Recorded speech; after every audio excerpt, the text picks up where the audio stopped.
The beginning of the book of Judges shows us what God's plan was for Israel to conquer Palestine. What was that plan? Let's find out together as we study the opening verses of Judges.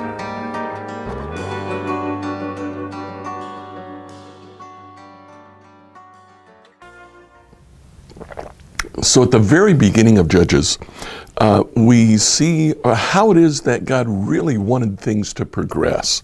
Let's just read the opening verses, Judges 1:1. After the death of Joshua, the Israelites asked the Lord, which tribe should go first to attack the Canaanites? The Lord answered, Judah, for I've given them victory over the land. The men of Judah said to their relatives from the tribe of Simeon, join with us to fight against the Canaanites living in the territory allotted to us. Then we'll help you conquer your territory. So the men of Simeon went with Judah. The next few verses tells how Simeon and Judah together were able to conquer the Canaanites and the Perizzites who lived in that land. It tells the story of capturing a particular king, King Adoni-Bezek. They did something unusual. They cut off his thumbs and his big toes. Apparently this is what he had done to opposing kings that he had conquered. What that does is cutting off the big toes hobbles you. It causes you to limp or perhaps even crawl on your knees for the rest of your life. And by cutting off your thumbs, opposable thumbs are what makes us human. They now, when they ate, they couldn't pick up food. They had to scoop it up like an animal. So it was an attempt on Adoni-Bezek's part to denigrate, to humiliate enemy kings. And they treated him just like he had been treated. Then in verse 8, they captured Jerusalem, killing all its people, setting the city on fire. Then in verse 10, they did the very same thing in Hebron. Now, this is how Judah conquered its territory. It's interesting to note that Judah never had a problem after this. After conquering the territory that it was to occupy, Judah lived in that land actually for 1,000 years and didn't have any trouble from other nations, other cities attacking them. Only when the big countries from outside Judah would come to attack was Judah under siege. That was God's plan.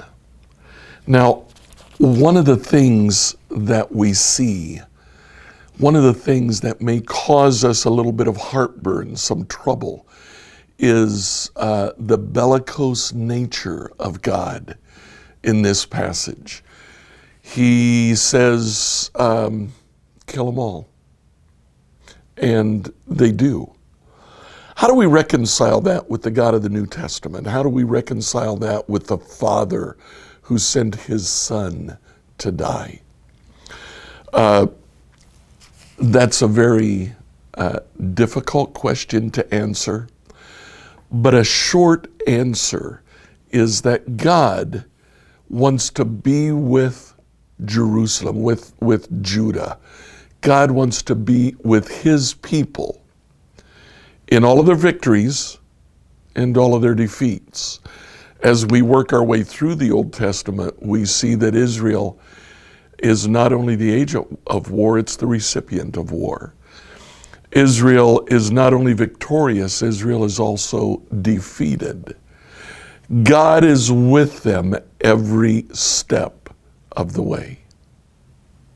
One of the reasons God has them conquer Israel like it did is so that they wouldn't have future problems.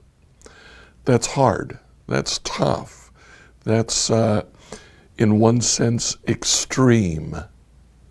but God saw that he needed extreme measures to protect Judah in the future. Today, what we can take from this is that God is also with us in our victories as well as in our defeats.